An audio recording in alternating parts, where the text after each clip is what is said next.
Hi, my name is Michael Shigela, founder and CEO of Rank Harvest. We're a digital marketing agency headquartered here in San Diego, California.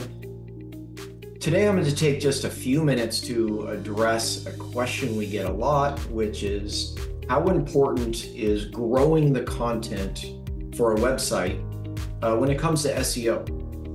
And the short answer is it's very important. In fact, one of the first things we do when we get a new SEO customer is usually we have to get started building out their content. And by that, I mean pages of information on all things having to do with the customer's industry. We consistently see larger websites outranking smaller websites. And the reason is simple. If Google is going to send search traffic to a website, it wants the confidence to know that that website has enough information to satisfy whatever answers that visitor is looking for. And the easiest way to do that is fill your website full of information about everything having to do with your industry. And I don't mean promotional pages, sales pages, more pages on the services you offer, but I mean really sort of non-promotional information that helps customers understand your industry or helps them make a decision, or just any type of information that just familiarizes them with the industry you're in. And generally speaking, it seems to be that Google wants about 20% of the pages on a website to be kind of those promotional salesy pages, but then about 80% of the website's content just being this information that I'm speaking of. The easiest way to add this just kind of helpful content to your website is through a blog section. What works well with a blog is you can sit down and you can write on whatever topic you want within your industry and just drop it in your blog section, and your blogging software will list it at the top and people will find it, Google will find it. You don't have to figure out where it fits into your navigation or how it lines up with your kind of more prominent salesy pages. You just drop it in your blog section and move on. As far as frequency, if you've got the time to do it, writing one blog post a week is a good pace for most websites. Now, perhaps if you've got an e-commerce site and you've already got 10,000 pages, writing one blog post a week isn't going to be a whole lot. Sometimes there's other strategies. We're not going to get into that. I'm only speaking to the most common websites, which tend to be 30 to 50 pages, maybe.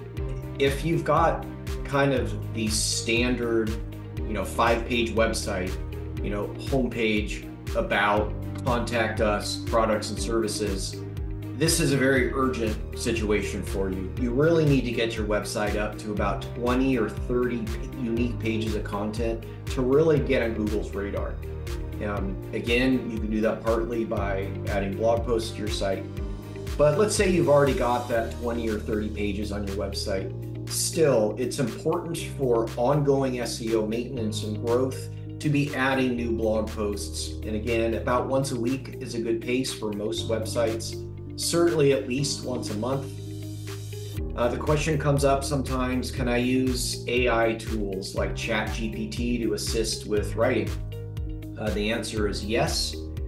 It does not appear that Google really cares who an author is, whether it's a human or AI. What it's really looking at are engagement metrics, mainly time on page, which you can see in Google Analytics. If you can show Google that the average visitor to a page on your site is sticking around for a couple minutes and clearly engaged with your content, what you're doing is you're showing Google that people like the content on that page, and Google's likely to send even more traffic to that. Or the opposite can happen, which is if consistently people are coming to a page on your site and hitting the back button within 2 or 3 seconds, Well, you're really just teaching Google that visitors don't find that content valuable, and you can be assured that that page is going to drop in rankings. So again, whether it's written by a human or by AI in a way doesn't really matter too much. Although we do recommend, if you are going to use something like ChatGPT, go back through that content and try to humanize it a bit. You may find the language may seem a little dry or robotic. Go in there and rewrite it a bit, or add a joke, or add something that really only a human would be able to contribute, and that tends to help a bit.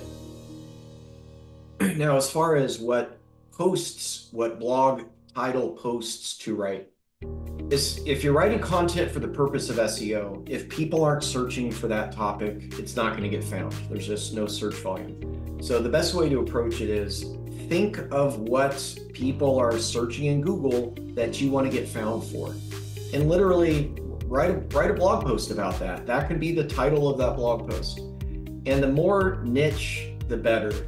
So if you're selling shoes online, don't write a blog post called, shoes for sale online.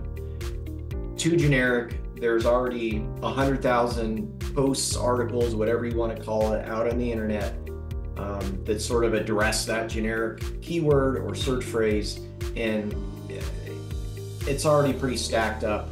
Search results are already pretty well stacked up with other people's articles, and you're not likely to get in there. It's just too competitive. But if you get niche, so let's say online running shoes for women trail runners. Now you've made it a lot more long tail, a lot more niche. There's a lot less competition for that search phrase. That's more the type of blog post title you're looking for. Even though you might say, well, there's not a whole lot of search volume for that exact phrase. Well, the thing is, it tends to be easier to get a lot of traffic from a lot of kind of smaller search volume keywords than it is to fight over those really high search volume keywords. If you write enough articles on these niche topics I'm describing in aggregate, they'll bring just as much traffic to your site as landing one sort of trophy keyword. But it's just easier to do. Now, I've talked a lot about adding or growing the size of your website by adding blog posts, but that's not the only way it can be done. You can also just add articles to your website that aren't necessarily in the blog section of your site, and still aren't necessarily represented in your menu system. You can find text that already exists in some paragraph on your site, and you can just simply link out to a page with more detailed information on whatever that text was. Another method is you can write sort of content clusters. So let's say instead of writing one blog post or one informative article on, women's running shoes for the trail, you could write a cluster of 5 or 10 individual pages that all speak to that market segment from a slightly different angle. So you've got kind of this cluster or source of content. And what will happen is Google will see that. It'll crawl and index that content. And next time someone is doing a search for women's trail running shoes, Google will say, okay, I've got this website over here with this cluster of information on that exact topic. And it just makes it very easy for Google to match that search visitor to your website as a result. Another question comes up a lot of, well, how many words, how long do these blog posts or articles need to be? We generally tell people that any page that you want Google to crawl and index into search should be at least 500 words of content. If you write any less text than that, Google might not have enough information to even understand what type of search traffic to send to that page. But 500 words seems to be about where it needs to be at the minimum. And generally speaking, you can go up to maybe 1,500 or 2,500 words. if you're going to go beyond that, you should just really ask yourself, is this engaging content? Because what you don't want to have happen is people to stop reading halfway through. If you're going to write 5,000 words of content, Google knows how long it takes a human to read that much content. And if visitors are consistently leaving that page before that time, you're teaching Google that visitors find maybe half the content on the page to be valuable. And that's not really a great thing. You want to show Google that whatever you're writing, people are they're starting at the beginning and staying to the very end. So to summarize, Google tends to prefer large websites that are full of information about whatever industry that website is in.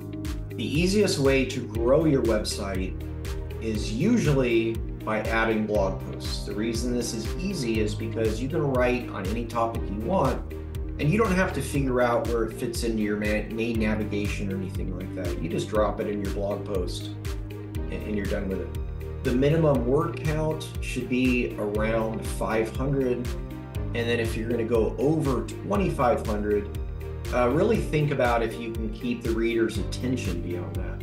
And a little pro tip, if you can do it, if you can shoot a video similar to what I'm doing here, where I'm just kind of talking into my camera, there's no videographer, there's no expensive production going on here.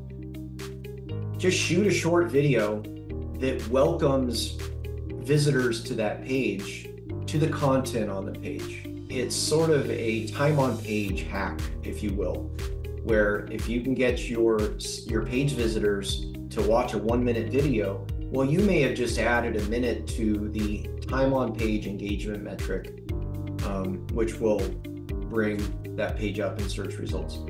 So I could spend the next 2 hours talking more about this topic and going into specific industries and what happens if you do have one of these giant e-commerce websites, and you really need to generate a lot of content.